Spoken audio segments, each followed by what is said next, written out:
আরে আল্লাহ তাআলা তো বলেছেন ইন্নামাল মুমিনুনা ইখওয়া, নিশ্চয়ই মুমিনরা হলো ভাই ভাই। আল্লাহর রাসূল সাল্লাল্লাহু আলাইহি ওয়াসাল্লাম হাদিসে বলেছেন আল মুসলিমুনা কাজাসাদিন ওয়াহিদা, মুসলমানরা হলো উদাহরণে, মুসলমানরা হলো স্বরূপে একটা দেহের মতো।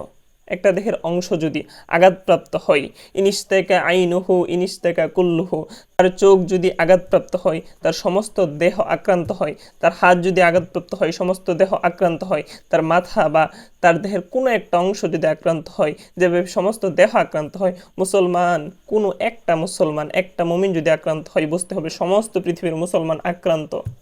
এটার সবচেয়ে বড় উদাহরণ হলো আল্লাহ রাসূল সাল্লাল্লাহু আলাইহি ওয়াসাল্লাম যখন মদিনা থেকে মক্কায় উমরার জন্য যাচ্ছেন, হুদাইবিয়া নামক স্থানে গিয়ে তিনি বাধাপ্রাপ্ত হলেন। উসমান বিন আফফান রাদিয়াল্লাহু তাআলা আনহুকে পাঠানো হলো মক্কার লোকদের কাছে এই খবর দেওয়ার জন্য দূত হিসাবে যে আমরা যুদ্ধ করতে আসি নাই, আমরা উমরা করতে এসেছি, আমাদের কাছে হাদির জানোয়ার আছে, আমাদের পরনে আছে হচ্ছে উমরার পোশাক, আমরা যুদ্ধের জন্য আসি নাই। তো কাফেররা খবর ছড়িয়ে দিল যে ওসমানকে কতল করা হয়েছে, এটা বোঝার জন্য যে মুসলমানদের প্রতিক্রিয়া যদি হালকা হয়, তাদের মধ্যে যদি তেমন প্রতিক্রিয়া না থাকে, তাদেরকে সমূলে ধ্বংস করে দেওয়া হবে। প্রায় 1400 থেকে 1450 সাহাবায়ে কেরাম ছিল রাসূলের সাথে, একমাত্র উসমানকে পাঠানো হলো। উসমান একজন একা মুমিন, তিনি কি করে ওই মক্কার কাফের মসজিদদের ভিতর ঢুকে পড়তে পারলেন? কারণ তিনি তো জানেন যে আল মুসলিমুনা কাজাসাদিন ওয়াহিদা, মুসলমানরা হলো একটা দেহের মতো, যদি আমার উপর একটা আঘাত আসে সমস্ত 1400 সাহাবাই কেরামের উপর আঘাত আসা হবে। আমার যদি কিছু হয়ে যায় 1400 সাহাবাই কেরাম নিজেকে উৎসর্গ করে দিবে আমার জন্য। জানেন কি হয়েছিল?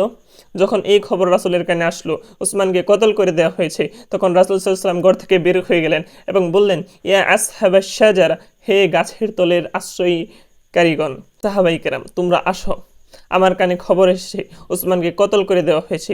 দূত হত্যা কোনো আইনে নাই, সংবিধানে নাই, তারা এই কাজ করেছে, আমার হাতে তোমরা বায়াত করো। যতক্ষণ না পর্যন্ত আমরা উসমান হত্যার বদলা নিতে গিয়ে মক্কা বিজয় করব, অথবা এই 1400 সাহাবাই কেরাম সহ আমরা এইখানে শহীদ হয়ে যাব, ততক্ষণ পর্যন্ত আমরা মদিনায় ফেরত যাব না।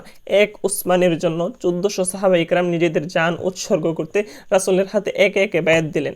রাসূল তার বাম হাত মাটিতে রাখলেন, এর উপর 1400 সাহাবায়ে কেরাম একে একে বায়াত করলেন এবং তারপর রাসূল সাল্লাল্লাহু আলাইহি ওয়াসাল্লামের ডান হাত উপরে দিল এবং তিনি বললেন এটা হলো উসমানের হাত। চিন্তা করেন, একটা মুমিনের জন্য এই খবর হয়ে গেল, জাস্ট গুজব ছড়িয়ে দেওয়া হয়েছিল যে উসমানকে কতল করা হয়েছে, এক উসমানের জন্য এইভাবে সমস্ত মুসলমান রেডি হয়ে গেল, হয়তো আমরা শহীদ হব অথবা মক্কা বিজয় হবে আমাদের দ্বারা। এইভাবে যখন মুসলমানরা ঐক্যবদ্ধ হয়ে থাকতে পারবে, তখনই কেবল মুসলমানদের উপর আক্রমণ করতে কাফের মুশরিকরা ভয় পাবে। এছাড়া মুসলিমদের মধ্যে যদি এই আলওয়াহান ঢুকে পড়ে, দুনিয়ার মাহাব্বত ঢুকে পড়ে, মুসলিমদের মধ্যে যদি মৃত্যুর ভয় ঢুকে পড়ে, মুসলিমরা যদি ঐক্যবদ্ধ না থাকে, মুসলিমরা যদি আমেরিকাকে আব্বু আব্বু বলে, মুসলিমরা যদি আমেরিকাকে কোনো পরাশক্তিকে ভয় পায়, তাহলে মুসলমানকে কেউ ভয় পাবে না এবং মুসলমানরা আগের মতো সেই আব্বাসি বা উমাইয়া আমলে আমরা যে সমস্ত পৃথিবীকে রুল করেছি, বা খিলাফতকালে যখন আমাদের 4 খলিফা শাসন করেছেন অর্ধ পৃথিবী, সেই সময় আর ফিরে আসবে না। আমরা বসে আছি, কিসের জন্য বসে আছি? আল্লাহ তাআলা হয়তো আবার আবাবিল পাঠাবেন। আরে আবাবিল কি করে আসবে? আবাবিল তো এসেছিল রাসূলের জন্মের আগে। রাসূলের জন্মের পর তাকায় দেখো, রাসূল বদরে যাওয়ার পর, বদরে যুদ্ধ যখন হচ্ছে, রাসূল যখন দোয়া করতে করতে কান্না করতে করতে যেই নামাজ ভিজিয়ে দিচ্ছেন, রাসূলের চোখ মুবারক বেয়ে বেয়ে পানি পড়ছে, রাসূল বলতেছে ইয়া আল্লাহ, রাসূলের দোয়াটা এইরকম ছিল, যদি আজকে আমরা হেরে যাই, তোমার জমিনে তোমাকে ডাকার মতো কেউ থাকবে না, তুমি সাহায্য করো। তখন আল্লাহ তাআলা ফেরেশতা দিয়ে সাহায্য করেছেন। আগে ওই বদর তো আমাদের কায়েম করতে হবে, আগে যুদ্ধে তো যেতে হবে, তারপর না আল্লাহর সাহায্য আসবে। 200 কোটি মুসলমান আমরা বসে আছি, ঘরের মধ্যে তাসবিহ টিপতেছি। কোনো এক বিখ্যাত দার্শনিক হয়তো বলেছিল মুসলমানদের পতন সেই দিন থেকে শুরু হয়েছে যেই দিন মুসলমানরা তলোয়ার বিক্রি করে তসবি কিনে নিয়েছে। আমরা তসবি টিপছি আর বলছি যে আবাবিল আসবে। আরে আবাবিল কোত্থেকে আসবে? আবাবিল তো এসেছিল রাসূলের জন্মের 50 থেকে 55 দিন আগে। আর রাসূলের জন্মের পর রাসূলের উপর কি নির্যাতন হয়েছে, সাহাবায়ে কেরামকে 2 বার হিজরত করতে হয়েছে, সাহাবায়ে কেরামকে বদরে যেতে হয়েছে, রাসূলের দাঁত শহীদ করতে হয়েছে, রাসূল পাথরের আঘাতে রক্তাক্ত হয়েছেন, তারপর আল্লাহর সাহায্য এসেছে। আর আমরা মুসলমান, আমরা দোয়া করছি।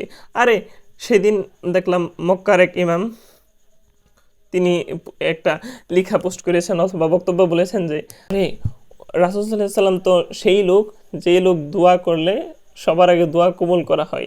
এরকম একটা পোস্ট করেছে যে আমরা যদি মনে করি যে দোয়ার মাধ্যমে মুসলমানদের সমস্যার সমাধান হয়ে যাবে, আমাদের মনে রাখা উচিত উম্মতের মধ্যে বা পৃথিবীর শুরু থেকে পৃথিবীর শেষ পর্যন্ত যেই ব্যক্তি দোয়া করলে সবার আগে সবচেয়ে তাড়াতাড়ি সবচেয়ে মজবুতভাবে কবুল হয়ে যাওয়ার সম্ভাবনা, তিনি হলেন রাসূল সাল্লাল্লাহু আলাইহি ওয়াসাল্লাম। তিনি দোয়া করেছেন বদরের মাঠে গিয়ে, তিনি দোয়া করেছেন যুদ্ধের ময়দানে।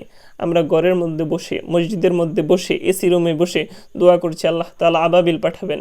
আরে মুসলমান, জাগ্রত হও, দিল থেকে দুনিয়ার মাহাব্বত, মৃত্যুর ভয়, এই দুইটা জিনিস দূর করো। তারপর তোমরা আবাবিলের জন্য আশা করো, তারপর তোমরা ফেরেশতাদের সহায়তা আশা করো, হয়তোবা তোমরা সফল হবে।